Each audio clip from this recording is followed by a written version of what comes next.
ஹல்லேலூயா. நல்லா சந்தோஷமா சத்தமா சொல்லுங்களேன். ஹல்லேலூயா. கர்த்தர் நல்லவர் என்று இந்த வேளை காலை வேளை கரங்களை உயர்த்தி ஆமென் சொல்லுங்கள். கடந்த 7 மாதங்கள் கர்த்தர் நம்மை கனி போல் அவர் நம்மை பாதுகாத்தார். 8ஆம் மாதத்தின் 9ஆம் நாளில் மேல்விச்சாரை இந்த கோட்டுப்புறம் அம்மன் சபையில் கர்த்தர் ஜீவனோடு கூட கர்த்தர் நம்மை மரப்பட இருக்கிறார் என்றார். கர்த்தர் நம்மை குறித்து அவர் திருமையாய் நம்மை குறித்து நன்மையான காரியங்களை யோசித்துக் கொண்டிருக்கிற ஒரு நல்ல தேவனாய் கர்த்தர் இருக்கிறார். எத்தனை பேர் நம்புறீங்க? ஹல்லேலூயா. கர்த்தர் நம்மை கனி போல அவரை காயப்பட்ட கரத்தினால் ஏந்தி தாங்கி சுமந்து தப்பு எடுத்து ஆபத்துகள் சத்துருக்கள் விபத்துக்கள் நம்ம விரோதமாக நிற்கின்ற பொழுதெல்லாம் தேவன் நம்ம பட்சமாக இருந்து இந்த ஜீவனுள்ள தேசத்துல கர்த்தர் நம்மை அமர பண்ணியிருக்கிறார் என்றால் நம்மை குறித்து கர்த்தருக்கு உன்னதமான நிச்சயங்கள் உண்டு. எத்தனை பேர் நம்புறீங்க? ஹல்லேலூயா.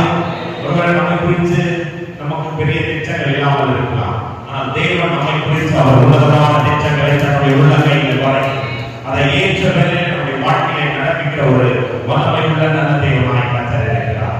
அநேக வியாதிகள் பலவீனங்கள் வந்தது. அநேக சத்துருக்கள் நம்ம விரோதமாய் சூழ்நிலைகளை வைத்து நம்முடைய கால்கள் விழும்படியாய் சதிகளை பின்னி வைத்திருந்தார். கடன் பாரங்கள் வந்தது, பற்றாக்குறைகள் வந்தது, குடும்பத்தில் பிரச்சனைகள் வந்தது, வேலை ஸ்தலங்களிலே சவால்கள் வந்தது. ஆனாலும் தேவன் நமக்கு இந்த 7 மாதங்கள் நல்லவராய் அவர் இருக்கிறார். ஹல்லேலூயா. நமக்காய் ஆயத்தப்படுத்தின சவக்குழிகளை அவர் மூடி போட்டார். சூழ்நிலை உலகாய் ஆயத்தப்படுத்தின சவப்பெட்டிகளை அவர் உடைத்து போட்டார். பிசாசு நம்மை பிணமாக்க நினைத்தார். ஆனால் கர்த்தரோ நீ பிழைத்திரு. 8ஆம் மாதத்திலும் இந்த 2வது ஓய்வு நாளிலும் இந்த கோட்டுப்புறம் அம்மன் சபையின் இந்த வேள்விச்சாலையில் கர்த்தர் நம்மை அமர பண்ணியிருக்கிறார். என் பிள்ளையே நீ பிழைத்திரு. கர்த்தர் நம்மை பிழைக்க வைத்திருக்கிறார். எத்தனை பேர் விசுவாசிக்கிறீங்க? ஹல்லேலூயா. ஆகவே நாம் ஆசீர்வதிக்கப்பட்ட ஜனங்கள். உங்களை பார்த்தானே சொல்றேன், நாம பாக்கியவான்கள். சென்னை பட்டணத்தில் எத்தனை லட்சம் ஜனங்கள் இருக்காங்க எனக்கு தெரியாது. இந்த கோட்டூர்புரம் பகுதியில் எத்தனை ஆயிரம் ஜனங்கள் இருக்காங்க தெரியாது.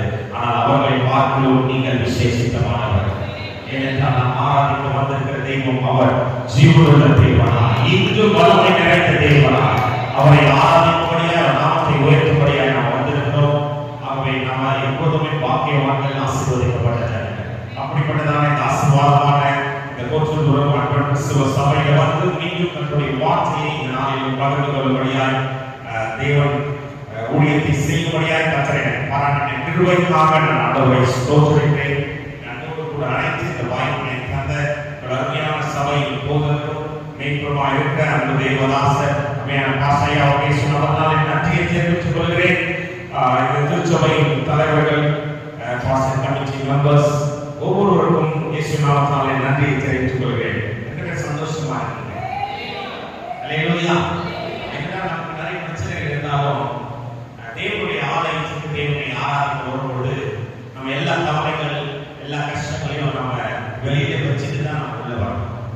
சொன்ன வார்த்தை புரியுது. நீங்க சூப்பர் நல்லா புரிஞ்சுக்கிட்டீங்க. போன மாசம் இதை தான் நான் ஒரு சபையில சொன்னேன்.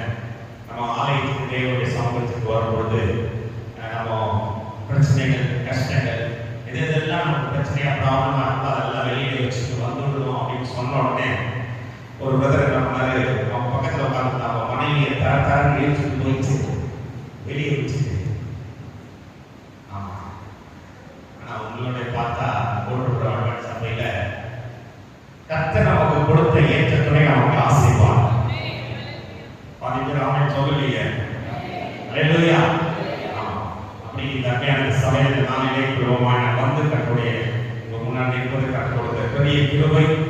நல்ல விடுதலையோடு கூட கர்த்தரை நாம் ஆராதித்தோம். அருமையான சகோதரியோடு இணைந்து அநேக காரியங்கள் இதை ஊற்றி இயேசு சமூகத்தில் நாம் செபித்தோம். ஒரு கர்த்தருடைய வார்த்தையை நாம் கேட்க போகிற நேரம். ஹல்லேலூயா. அதற்கு முன்பாய் அதே ஒரு சாட்சியங்கள் மத்தியில் பகிர்ந்து கொள்ள நான் பிரயாசப்படுகிறேன். இந்த உலகத்தில் அநேக மதங்கள் இருக்கிறது, அநேக மாற்றங்கள் இருக்கிறது. அநேக தங்களை தெய்வம் என்று சொல்லிக் கொண்டிருந்தவர்கள் நம்ம பார்த்திருக்கிறோம். ஆனால் அவர்களை பார்க்கிறோம் கிறிஸ்துவை தெய்வமாய் கொண்ட ஜனங்கள் நாம் ஏன் விசேஷித்தமானவர்கள், நாம் ஏன் ஆசீர்வதிக்கப்பட்டவர்கள் என்றால் நாம் ஆராதிக்கிற தெய்வம் இயேசு, அவர் பேசுகிற தெய்வம். ஹல்லேலூயா. அங்கே ஒரே ஒரு சாட்சியங்கள் மத்தியில் சொல்லி தேவனுடைய வார்த்தைக்கு நேராக கடந்து செல்ல பிரயாசப்படுகிறேன். நான் கிறிஸ்துவை தெய்வமாய் கொண்ட வழிபடுகிற ஒரு தலைமுறையாக கிறிஸ்தவ குடும்பத்திலிருந்து வந்தவர் தான். எங்க அப்பா ஒரு தலைமை ஆசிரியராய் தாளராய் அவர் பணியாற்றும் பொழுதும் தேவனுக்கு ஊழியம் செய்து கொண்டிருந்த ஒரு ஊழியக்காராய் அப்பா இருக்கிறாரு. எங்க அம்மா நல்ல ஒரு ஜெபிக்கிற ஒரு தாயார், அப்படிப்பட்ட குடும்பத்திலிருந்து வந்தவர். ஆனால் என்னுடைய மனைவி என்னோட வந்திருக்காங்க. என் மனைவி இயேசுவை அறியாத ஒரு குடும்பத்திலிருந்து வந்தவர். விக்கிரகங்களை தெய்வம் என்று நினைத்து விக்கிரகங்களுக்கு பூஜைகள் பலிகள் செலுத்திக் கொண்டிருந்த ஒரு குடும்பத்திலிருந்து வந்தவங்க. ஏன் அப்படி சொல்றேன்னா, என் மனைவி திருமணத்துக்கு பின்பாய் கூட இயேசுவை முழுமையாக ஏற்றுக்கொள்ளவில்லை. அப்போ நாங்கள் இந்த குடும்பத்தில் இருக்கிற ஐயா சாந்தோடைய சபையில் தான் நாங்கள் போவது. அப்போ என் ஒய்ஃப் ரொம்ப கம்பல் பண்ணி இந்த கிறிஸ்துமஸ் ஈஸ்டர் ஃபெஸ்டிவல் நேரத்தில் ரொம்ப கம்பல் பண்ணி சர்ச்சுக்கு நாங்கள் அழைக்கப்படுவோம். அப்போ வேலை சபையில் ஆராதிக்கிற தேவ பிள்ளைகளை பார்த்து நல்லா ஆராதிக்கிறாங்க, புதுப்பிக்கிறது ஆராதிக்கிறத பார்த்து அன்னிவாசம் பார்த்து என் மனைவி பரியாசம் பண்ணுவாங்க, பேரி சொல்லுவாங்க. என்ன வாழ்க்கை இப்படி லூஸ் மாதிரி கட்டுறாங்க, வைத்தியகாரமாக பண்றாங்களே, உங்க பாஸ்டர் எப்படி எல்லாரையும் வசியம் பண்ணி மிஸ்பரைசம் பண்ணி வச்சிருந்தார் என்று மனைவி சொல்லுவது. எங்க அம்மா சொல்லுவாங்க என் ஒய்ஃப் கிட்ட, அம்மா நீ இயேசுவை ஏற்றுக்கணும், சபைக்கெல்லாம் வரணும் அப்படின்னு சொன்னா ஒய்ஃபு எங்க அம்மா வச்சுருவாங்க. நேராக என்கிட்ட வந்து உங்க அம்மா வந்து என்ன இந்த சபைக்கு வா இயேசுவை ஏற்றுக்கொள்ளணும் அப்படின்னு கம்ப்ளைண்ட் பண்ணாங்க. நான் நேராக போலீஸ் ஸ்டேஷனுக்கு போயிடுச்சு, எனக்கு கட்டாயமா மதமாற்றம் பண்றாங்க, நான் கம்ப்ளைண்ட் கொடுத்துருவேன் அப்படின்னு மனைவி சொல்லுவது. அப்படிதான் என்னுடைய மனைவி நிலைமை எழுதப்பட்டு 2009 மார்ச் மாதம் என் மனைவி 2009 என் மனைவி முதல் முறை கன்ஃபார்ம் பண்ணுறாங்க பிரெக்னன்சி. இப்போ மார்ச் மாதம் 6ஆம் தேதி என் மனைவிக்கு டாக்டர் டியூ டேட் கொடுக்குறாங்க. அப்போ இந்த 6ஆம் தேதி ஈவினிங் வரை என் மனைவிக்கு அந்த பிரசவ வழியே வரல, லேபர் பெயின் வரல. அப்போ டாக்டருக்கு நாங்கள் போனபோது டாக்டர் சொன்னாங்க இந்த ஸ்கேன் ரிப்போர்ட்லாம் கொடுக்கல, இந்த 7th month 9th month அப்படிங்கும்போது நான் சொன்னோம் டாக்டர் அதெல்லாம் நாங்கள் கொண்டு வரல, எதிர்க்கல அப்படின்னு சொன்னோடனே டாக்டர் எனக்கு தெரிஞ்சாங்க. அவரை யோசிச்சு கேட்டு நீங்கள் படித்த பிள்ளைங்க தான் அவங்களுக்கு தெரியாதா? இல்லை டாக்டர் எங்களுக்கு தெரியாது, யாரும் சொல்லலை. சரி நான் உடனே ஒரு அப்பாயின்மெண்ட் வாங்கி தரேன், ஃபோன் பண்ணி ஒரு ஸ்கேன் சென்டர் அப்பாயின்மெண்ட் வாங்கி கொடுத்தாங்க. நானே பண்ணிடுவேன் இப்போ எனக்கு ராத்திரி வேலையில் ஸ்கேன் எடுத்துட்டு அவங்ககிட்ட அவங்க காமிச்சு பொழுது டாக்டர் ஸ்கேன் ரிப்போர்ட் பார்க்க சொன்னாங்க. வயிற்றுல வளர குழந்தையுடைய வெயிட் கிட்டத்தட்ட 4 கிலோமீட்டர் இருக்கு. தலை ஒன்றும் ஃபிக்ஸ் ஆகல, அந்த தண்ணி குடத்துல தண்ணிலாம் குறைஞ்சிடுச்சு. ஆனால் நாளைக்கு மார்னிங் நீங்கள் ப்ரிப்பேர்டாக வந்துருங்க, சிசரிங் பண்ணி குழந்தை எடுத்துக்கலாம், உங்களுக்கு ஆப்ரேஷன் ஃபிக்ஸ் பண்ணியிருக்கோம் அப்படின்னு சொன்னபோது என் ஒய்ஃபு கொஞ்சம் பெஸ்டமாக டாக்டர்கிட்ட கொஞ்சம் ரெக்வஸ்ட் பண்ணி கேட்டாங்க, டாக்டர் ப்ளீஸ் கொஞ்சம் ஹெல்ப் பண்ணுங்க, சிசரிங் இல்லாமல் நார்மல் டெலிவரி தான் எனக்கு வேணும், என்னோட பேரண்ட்ஸ்லாம் ரொம்ப தூரத்தில் இருக்காங்க, என் மாமனார் மாமியார் வயசாகிடுச்சு பார்த்து ஆள் எனக்கு ஒரு நார்மல் டெலிவரி ஹெல்ப் பண்ணுங்க ப்ளீஸ் அப்படின்னு சொன்னது டாக்டர் சொன்னாங்க பார்த்தா பரிதாபமாக இருக்குது, ஏன்னா என்னால் எதுவும் ஹெல்ப் பண்ண முடியாது, குழந்தையுடைய வெயிட் குறைபாடாக இருந்தால் நான் எல்லாம் ட்ரை பண்ணுவேன், இப்போ இது நார்மல் டெலிவரி சான்ஸே இல்லை, பயப்படாதீங்க, சிசரிங் ஆகிறப்போ இப்போ ரொம்ப ஈஸி, அழகாக பண்ணிடலாம், நாளைக்கு வாங்க அப்படின்னு சொன்னாங்க. மனைவி ரொம்ப சோகமாக வீட்டுக்கு வந்தோடனே எங்கள் அம்மா கேட்டாங்க, என்னம்மா சொன்னாங்க டாக்டர், நாளைக்கு காலையில் சிசரிங். அப்போ நம்ம கிறிஸ்டியன் வீட்டிலலாம் ஒரு டைலாக் டிஃபால்ட்டாக சொல்லுவாங்க, எங்கள் அம்மா அதே டைலாக் சொல்கிறாங்க, கத்தருக்கு எது சித்தமோ அது நடக்கும் அப்படின்னு. என் மனைவிக்கு கொஞ்சம் அப்படியே உருளாங்க. சரி எங்கள் அப்பா நல்லா பைபிள் படிச்சிருந்தாரு, அவர்கிட்ட போயிட்டு ஏதாவது சொல்லலாம்னு சொன்னால் அவர் என்ன சொன்னார், பைபிள்மா கத்தருக்கு எது சித்தமோ அது நடக்கும் அப்படின்னு. என் மனைவி ரொம்ப கோபமாயிடுச்சு. எங்கள் பாஸ்டர் சாம்சன் ஃபோன் பண்ணி எனக்கு ஒரு கால் பண்ணி சொன்னா, அவர் நிறைய வசனம்லாம் சொன்னாரு, ஜபலாம் பண்ணிட்டு அவர் கடைசியில் சொன்னாரு, அம்மா கத்தருக்கு எது சித்தமோ அது நடக்கணும். என் மனைவி ரொம்ப கோபமாயிடுச்சு. என் இடத்துல வந்து என் சட்டையை பிடிக்காத குறையாதான், இயேசு என் வயிற்று பிடிக்கிறது தான் ஆசையா, அதுதான் சித்தமா என்று சொல்லிவிட்டு என் மனைவி தான் 26 வருடங்களாக எவைகள் எல்லாம் தெய்வம் என்று நினைத்துக் கொண்டிருந்தாலோ அந்த தெய்வங்கள் ஒவ்வொன்றையும் அவள் பெயர் சொல்லி உதவிக்காக கூப்பிட ஆரம்பித்தார். நீங்க தான் உனக்கு நான் பூஜை செஞ்சிருக்கிறேன், உனக்கு நான் பலி செலுத்திருக்கிறேன், உனக்கு நான் மலபாரி தூக்கி இருக்கிறேன், உனக்கு அரசு அபிஷேகம் பண்ணியிருக்கிறேன், இப்படி ஒரு நாற்பது வேணும் என்று என் மனைவி ஒவ்வொரு தெய்வத்தையும் அவள் உதவிக்காக கூப்பிட ஆரம்பித்தார். ஆனால் ஒரு தெய்வம் என் மனைவிக்கு செவி சாய்க்கவும் இல்லை, பதில் கொடுக்கவும் இல்லை. அப்ப கர்த்தர் என் மனைவிக்கு முன்குறித்து அந்த நேரம் வந்தது. என் வைஃப் நேரம் வந்து கேட்டாங்க, என் தெய்வத்தை எல்லாம் கூப்பிட்டா யாரும் எனக்கு உதவி செய்யுங்க.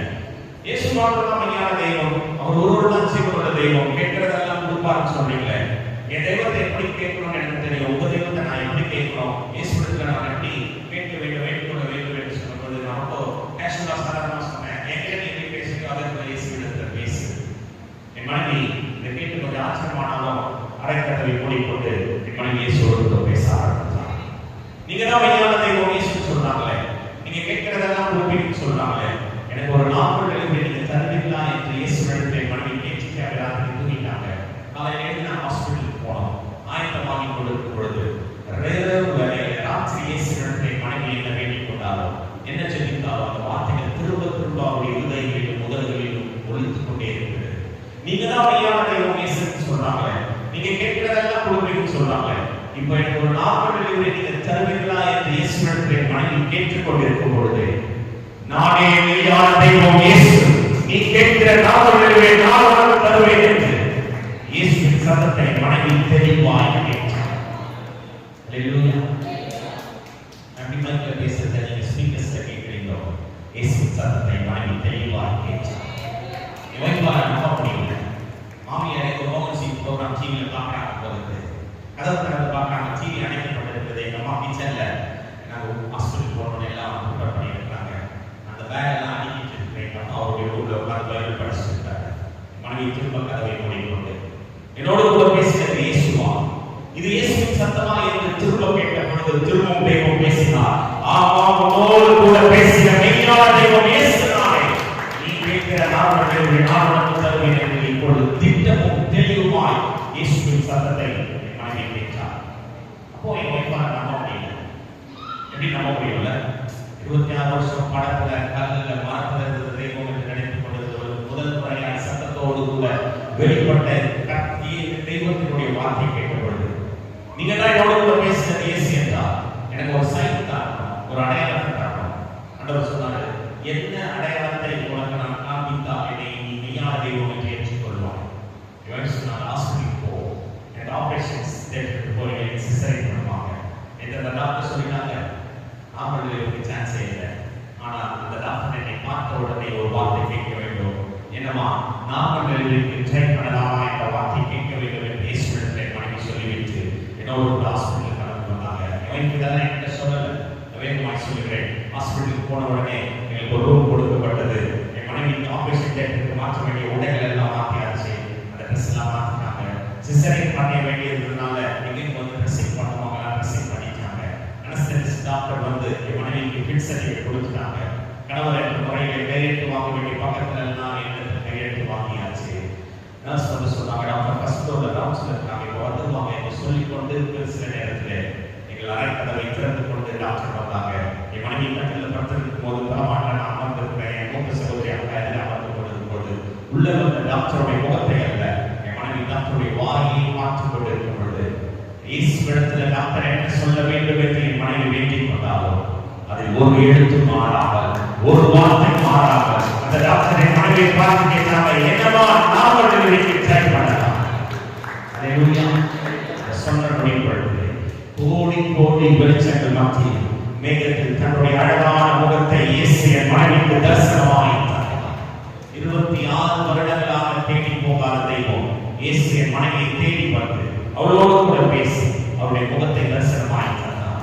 லேபர் வார்டுக்கு கொண்டு சென்று சிசேரியன் செய்ய வேண்டிய மனைவியை, ஆபரேஷன் தியேட்டருக்கு சென்று சிசேரியன் செய்ய வேண்டிய மனைவியை லேபர் வார்டுக்கு கொண்டு சென்று சொன்னபடியே 17 ஆண்டுகளுக்கு முன்பாய் ஒரு அழகான ஆண் மகனை கர்த்தர் எங்களுக்கு சொன்னபடியே அவர் எழுதியிருக்கிறார். அல்லேலூயா, அல்லேலூயா. இயேசு பேசுகிற தெய்வம். எந்த சபையில பார்த்து ஆராதிக்கிற தேவ பிள்ளைகளை பார்த்து என் மனைவி பரியாசம் பண்ணினாலோ, எந்த பரிசுத்தவானை பார்த்து என் மனைவி கேள்வி பேசினாலோ, அதே சபையிலே அதே பரிசுத்தவான் ஆவிக்குரிய தகப்பனாரை அப்பா சாற்றவரை கையால் ஊழியக்காரியாய் அபிஷேகம் பண்ணப்பட்டு இந்த உலகத்துல ஒரே தெய்வம் இயேசு, அவர் மாத்திரம்தான் ஜீவனுள்ள தெய்வம் என்று இந்த உலகத்திற்கு சாட்சியார் என் மனைவியை மாத்திரமல்ல என் குடும்பத்தையும் என் ஊழியத்தையும் கத்த சாட்சியாய் வைத்திருக்கிறார். இயேசு பேசுகிற தெய்வம். எனவே நம்புறீங்க? அல்லேலூயா. வாட்ஸ்அப் குரூப்ல அனுப்பிச்சாரே, அவர் ஊழியக்காரர் வரார், ஊழியக்காரர் பேசுவார் என்று நினைத்து நீங்கள் வந்திருந்தால் ஊழியக்காரர் உங்களோடு கூட பேசுவார். ஆனால் கர்த்தர் என்னோடு கூட பேச வேண்டும் என்று நீங்கள் வாசித்து நீங்கள் வந்திருந்தால் கர்த்தர் யாரை கொண்டு வேண்டுமானாலும் அவருடைய பிள்ளைகளோடு கூட பேச அவர் உங்களை களிமண்ணை கொண்டு அவர் திட்டதரிசியோடு கூட பேசினவர். பொது சுமக்கிற கழுதையை கொண்டு அவர் பிள்ளையோடு கூட பேசினவர். ஒன்றுக்கு ஒருவாத சேவனை கொண்டு அவர் சிஷ்யனோடு கூட பேசினவர். இந்த 8ஆம் மாதத்தின் 2வது ஓய்வு நாள் இந்த போட்டு கிறிஸ்தவ அன்பன் சபையில இந்த அடியனை கொண்டு கர்த்தர் என்று பேச அவர் வளர்கிறார். அல்லேலூயா. எடுத்துக்கொண்டு வாசிக்கலாம். நமக்கு எல்லாம் தெரிந்த சம்பவம் மார்க் எழுதின சுவிசேஷ புத்தகம் 10ஆம் அதிகாரத்தின் 46ஆம் வசனம்.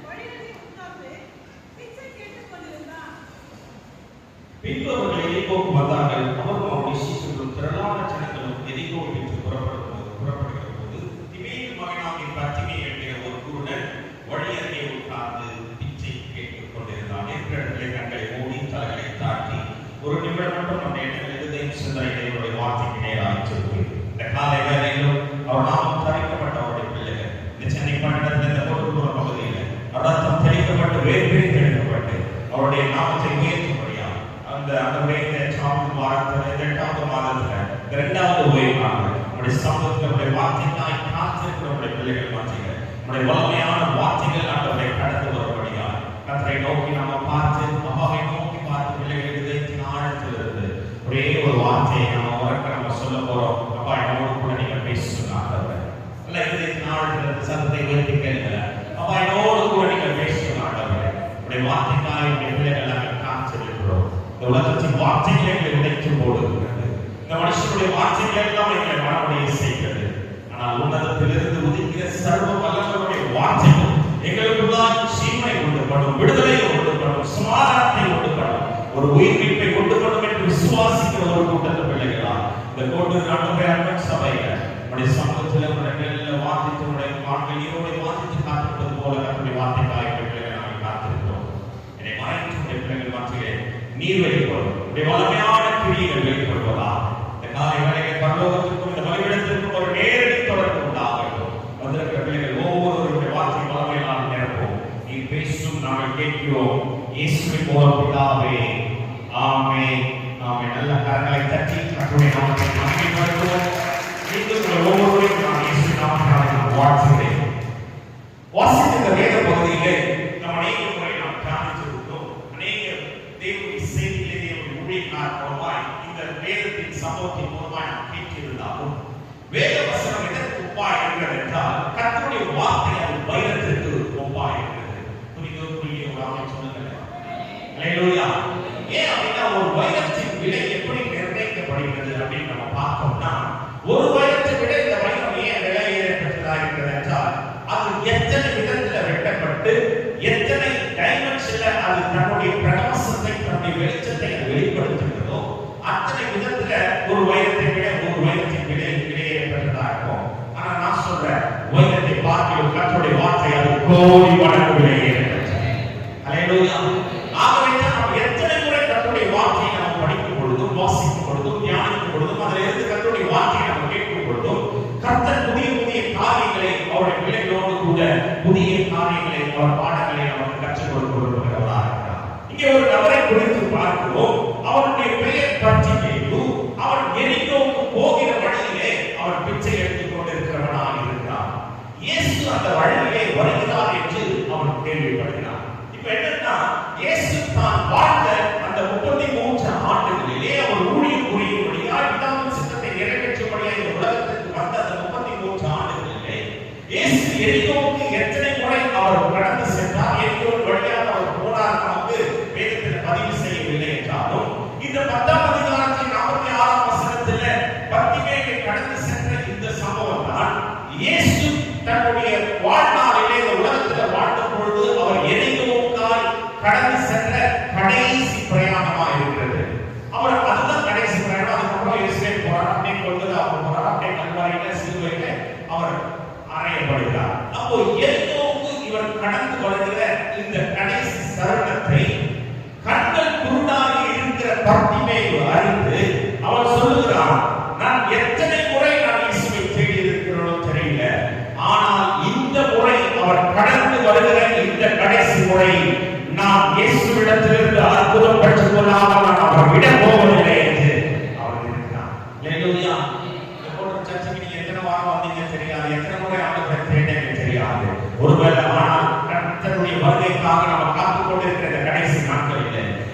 நாளிலே 8ஆம் மாதத்தின் 2வது ஓய்வு நாளிலே ஆராதிக்கும்படியாய் நாமத்தை உயர்த்தும்படியாய் வந்திருக்கிற இந்த ஆராதனையில இயேசுவிடத்திலிருந்து என்னுடைய அற்புதத்தை நான் பெற்றுக் கொள்ளாமல் நான் விட போவதில்லை. என்ன அந்த வயதாக இருக்கிறேன் என்ற அந்த வார்த்தையோடு கூட இருக்கிறேன். எரிகோவுக்கு கடந்து வருகிற இயேசு இப்போ இவனுடைய வேலை என்னவென்றால் தினந்தோறும் அவன் வீச்சிட்டு அவன் குடிச்சிட்டு அவன் குளிப்பாட்டிட்டு அவனுக்கு ட்ரெஸ் மாத்திட்டு அந்த ரோட்டு ஓரத்துல நின்று அவனை பிச்சை எடுக்கும்படியாக அவனை வைப்பாங்க. அப்ப அந்த சாலை வழியிலே போகிறவர்கள் தனத்தில் இருக்கிற காசை கொடுக்கிறதோ பழைய சாப்பாடு கொடுக்கிறதோ அவனுக்கு உதவி செய்கிறதா இதுதான் தினந்தோறும் ரொட்டீனாக ஒவ்வொரு நாளும் அவனுடைய வாழ்க்கையில் நடைபெற்றுக் கொண்டிருக்கிற காரியம். ஆனால் 2 கண்களும் குருடாக இருக்கிற பத்திமேயு அவனுக்குள்ள எல்லாம் குறைவா இருக்கும். சந்தோஷம் குறைவா இருக்கும், சமாதானம் குறைவா இருக்கும், ஆரோக்கியம் குறைவா இருக்கும், நிம்மதி குறைவா இருக்கும், தூக்கம் குறைவா இருக்கும், சாப்பாடு குறைவா இருக்கும். எல்லாவற்றிலும் குறைவானதா இருந்தாலும் பத்திமேயுக்குள்ளால் நிறைவான ஒரு காரியம் இருக்கிறது. வருகிற இயேசு யார் என்று அவர் அறிந்திருக்கிறார். அல்லேலூயா. அடுத்த வசனம் சொல்கிறது 47ஆம் வசனம், அவன் நசரேயனாகிய இயேசு வருகிறார் என்று அவன் கேள்விப்படுகிறான். யார் வருகிறார் என்று அவன் கேள்விப்படுகிறான் என்றால் வருகிறவர் ஏதோ ஒரு தச்சன் வீட்டு பிள்ளை வருகிறார். ஜோசப்பின் மகனாகிய தச்சன் யோசப்பின் மகனாகிய இயேசு வருகிறார். இல்ல கன்னிமரியில் இருந்து பிறந்த மரியாளுடைய பிள்ளை இயேசு வருகிறார் என்று இயேசுவை அறியாமல் வருகிறவர் நசரேயனாகிய இயேசு வருகிறார் என்று அறிந்திருக்கிறார். அப்படின்னா என்ன அர்த்தம்? அவர் நாசரேத்திலிருந்து வந்ததனால் நசரேயனாகிய இயேசு என்று அறியப்படுகிறார். நாசரேத் என்றால் என்ன ஊரு? நாசரேத்துக்கு என்ன அடையாளம்? வேதத்தில் சொல்லப்படுகிறது நாசரேத்திலிருந்து ஒரு நன்மையும் வருமா. அப்படின்னா அது ஒரு கைராசி இல்லாத ஊருங்க, எல்லாத்துக்கும் உதவாத ஊருங்க. அங்க போய் பொண்ணு கொடுத்தீங்க, அங்க இருந்தாலும் பொண்ணு எடுத்தீங்க, அந்த ஊரு எதுக்கும் பிரயோஜனம் இல்லாதது என்று அடையாளப்படுத்தப்பட்ட நாசரேத்து என்று அங்கு அடையாளப்படுத்தப்பட்ட நாசரேத்து எதற்கு உதவாது என்று சொல்லப்பட்ட நாசரேத்து இயேசுவோடு கூட இணைக்கப்பட்டதோ அந்த நாசரேத்தின் அடையாளமாய் ஆமென் சொல்லுங்க. அல்லேலூயா. அல்லேலூயா. இனி பழைய அடையாளம் அல்ல, நான் ஒரு புதிய அடையாளத்தை தருகிறேன் என்று நாசரேத்தின் அடையாளத்தை மாற்றினவர் என்னுடைய அடையாளத்தை மாற்றுவார் என்று பத்திமேயு வாழ்ந்தார். இன்னைக்கு நம்ம இயேசுவை என்னமாய் நாம் அறிந்திருக்கிறோம்? இயேசு தலைவலிக்கு ஜோம் பண்ணா இயேசு சுகமாக்குவார். இல்ல இது கேன்சர்லாம் இயேசுவால் முடியுமா? பெரிய பெரிய டாக்டரே கை வச்சுட்டாங்க. ஒரு 10,000 ரூபாய் 1 லட்சம் ரூபாய் கடன் இருந்தா இயேசுவால ஒருவேளை முடியும். இன்னைக்கு தலைக்கு மேல போயிடுச்சு, வெள்ளம் போனது போல கடன் முகத்தை நான் சுமந்து கொண்டு இருக்கிறேன். எப்படி போகும்? பிள்ளைகளுடைய வாழ்க்கையில பிரச்சனை ஆரம்பமா இருந்துச்சுன்னா ஒருவேளை சால்வா இருக்கும், ஒருவேளை அந்த பிரச்சனை சால்வா இருக்கும். ஆனா இப்ப பிரச்சனை பெருசாயிடுச்சு, பிரிவு பெருசாயிடுச்சு என்று இயேசுவால இது முடியுமா? இயேசுவால சின்ன வேலைனா முடியும், சின்ன அற்புதம் முடியும், சின்ன பிரச்சனையை சால்வ் பண்ணுவாரு என்று இயேசுவை நாம் அறிந்திருக்கிறோமா? இல்ல, ஒட்டுமொத்த நாசரேத்தின் அடையாளத்தை மாற்றினவர் என்னுடைய அடையாளத்தை மாற்றுவார் என்பதை நாம் அறிந்திருக்கிறோம். அல்லேலூயா. நாசரேத்தின் அடையாளத்தை மாற்றினவர் என்னுடைய அடையாளத்தை மாற்றுவார் என்று பத்திமேயு அறிந்திருக்கிறார். அல்லேலூயா. ஏன் லைஃப்ல என்னன்னா இந்த ஸ்கூல் படிக்கும் போது 12th ஸ்டாண்டர்ட்ல இந்த ஃபைனல் எக்ஸாம் முடிச்சுட்டு இருக்கிற கடைசி நாள் என்ன பண்ணுவோம்? அப்போலாம் நான் படிக்கிற காலத்துல இருந்து சீக்கிரத்துக்கு தெரியல, ஒரு ஆட்டோகிராஃப் நோட் மாதிரி ஒன்று வச்சுட்டு எல்லா ஃப்ரெண்ட்ஸ் கிட்ட போயிட்டு அந்த ஆட்டோகிராஃப் வாங்குவோம். அந்த நோட்டை எடுத்து போயிட்டா அவங்க வந்து நம்மளை குறித்து ஏதாவது எழுதுவாங்க. ஆமா, அப்படியே ஆய்கள் ஓய்வு வரை, சூரியன் மறையும் வரை, தென்றல் வீசும் வரை ஏதாவது எழுதி எவ்வளோ மார்க் ஒன்று மறக்க மாட்டேன்னு சொல்லிட்டு அப்புறம் மறந்துடுவாங்க. அதில் ஏன் சொல்றேன்னா நான் அது மாதிரி லாஸ்ட் நாள்ல அப்புறம் எல்லாருக்கிட்டே போயிட்டு ஆட்டோகிராஃபோட எடுத்துட்டு போயிடுவாங்க. அதுக்கு முன்னாடி சொல்லணும்னா நான் படிப்புல ரொம்ப ரொம்ப சுமாராக படிப்பேன். சுமாராக ரொம்ப வசதா இருக்கும் என்னுடைய படிப்பு. அப்போ படிக்காத பிள்ளைங்கலாம் டீச்சர்ஸ் படிக்கிற பிள்ளைங்கலாம் பிடிக்காது. நல்லா படிக்கிற பசங்க நல்லா ரொம்ப அக்கறையா இருப்பாங்க.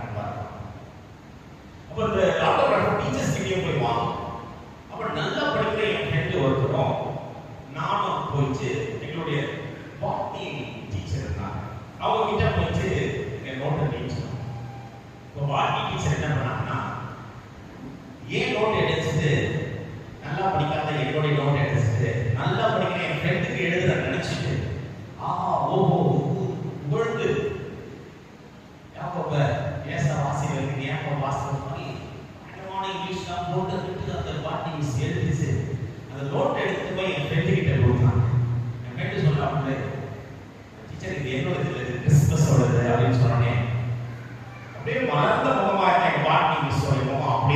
போச்சு.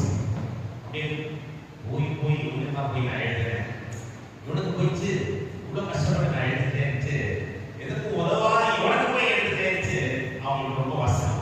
அவங்க என்ன எப்படி அடையாளப்படுத்துறாங்க, எதற்கும் உதவாத என்னாச்சுன்னா ஒரு அப்படியே ஒரு 20 வருஷம் கட் பண்ணா கூட பார்க்க ஏழு சபையில நான் பாஸ்டா இருக்கேன்.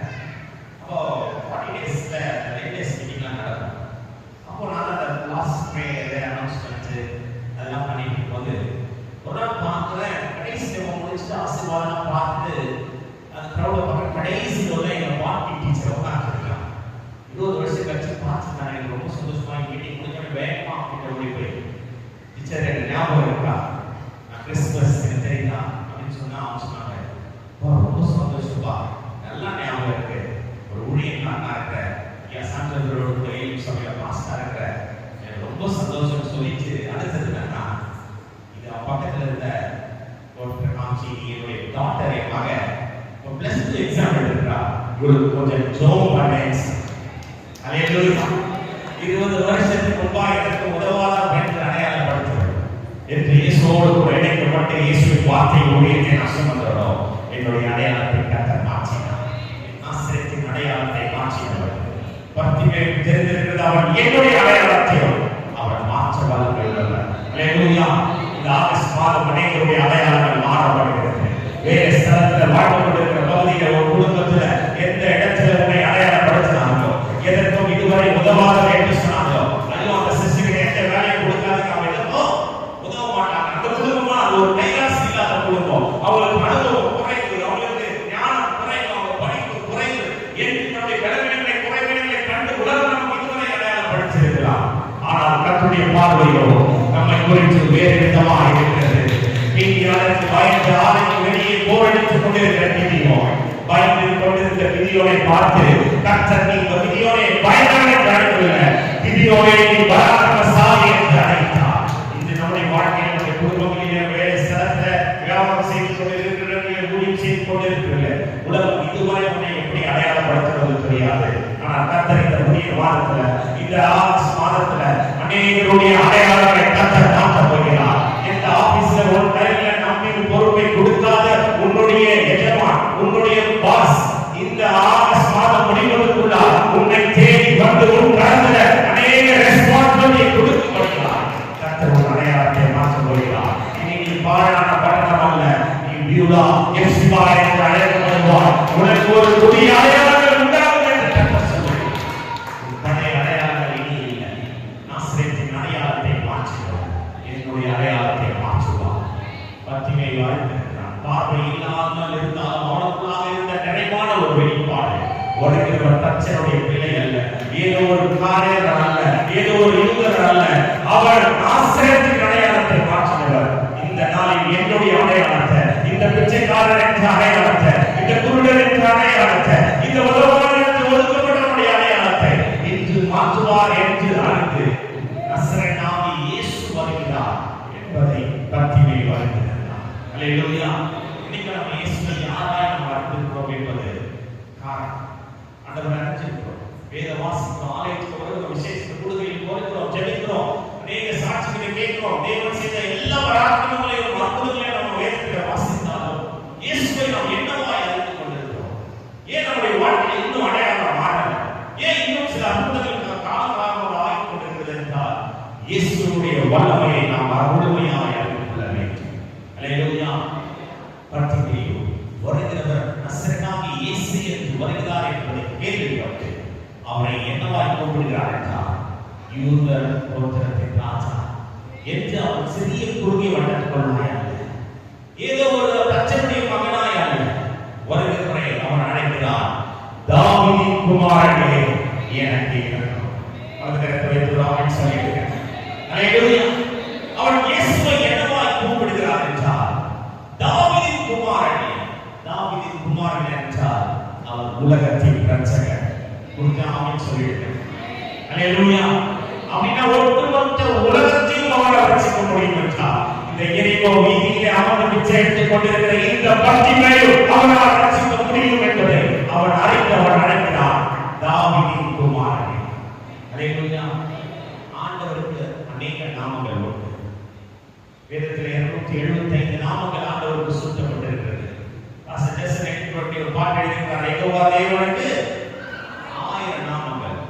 ஆண்டவருடைய நாமங்கள் ஏதோ விசிட்டிங் கார்டுல அவர் நேம் போர்டுல பேருக்கு பின்னாடி போட்டதுக்கு பெருமையாய் போட்டுவதற்காக அவர் நாமங்கள் அல்ல. கர்த்தருடைய ஒவ்வொரு நாமங்களும் அது சர்வ வல்லமையுள்ள நாமங்களாக இருக்கிறது. அந்த சர்வ வல்லமையுள்ள நாமங்கள் ஒவ்வொன்றும் மூலமாய் நம்முடைய வாழ்க்கையை அவர் வெளிப்பட அவர் வாஞ்சையுள்ளவராக இருக்கிறார். அல்லேலூயா. இன்னைக்கு நம்ம ஏன் நம்முடைய வாழ்க்கையில இன்னும் சில போராட்டங்கள், இன்னும் சில பிரச்சனைகள், இன்னும் சில பற்றாக்குறைகள், இன்னும் சில பலவீனங்கள், இன்னும் வியாதிகள், இன்னும் நெருக்கங்கள் என்று நம்ம வாழ்க்கையில் இருக்கிறோம்? ஆண்டவர் கர்த்தருடைய நாமங்கள் இருக்கிறது. அவர் யெகோவா நிசியா இருக்கிறார், யெகோவா ரப்பா இருக்கிறார், யெகோவா ஷாலோமா இருக்கிறார், யெகோவா ஈனா இருக்கிறார், எபினேசரா இருக்கிறார். அத்தனை நாமங்களும் இருக்கிறது. எல்ஷடா இருக்கிறார். அத்தனை நாமங்கள் இருந்தும் ஆண்டவருடைய நாமங்கள் நம்முடைய வாழ்க்கையில் ஏன் வெளிப்படலை என்றால், ஞானி சொல்லுகிறார், கர்த்தருடைய நாமம் பலத்த துருகம், நீதிமான் அதற்குள்ளாக ஓடி அவன் சுகமாயிருப்பான். நம்ம நாமத்தை அறிந்திருக்கிறோம், நாமத்துக்கு வெளியிலே இன்னும் ஓடிக்கொண்டிருக்கிறோம், இன்னும் நாமத்துக்கு பக்கத்தில் ஓடுறோம், நாமத்துக்கு பின்பாக ஓடுகிறோம். ஆனால் கர்த்தர் இந்த ஆகஸ்ட் மாதத்துல இந்த அட்வென்ட் சபையை பார்த்து கர்த்தர் சொல்ல விரும்புகிற ஒரு காரியம், இதுவரை என்னுடைய நாமத்துக்கு அருகில் வந்த ஓட்டங்கள் போதும், என் நாமத்துக்கு பின்பாய் ஓடி வந்த ஓட்டங்கள் போதும். கர்த்தருடைய நாமத்திற்குள்ளாய் ஓடி வருகிற அனுபவத்திற்குள்ளாய் என் பிள்ளைகள் வர வேண்டும் என்று அல்லேலூயா, அல்லேலூயா. அவன் அறிந்திருக்கிறான் தாவீதின் குமாரன்.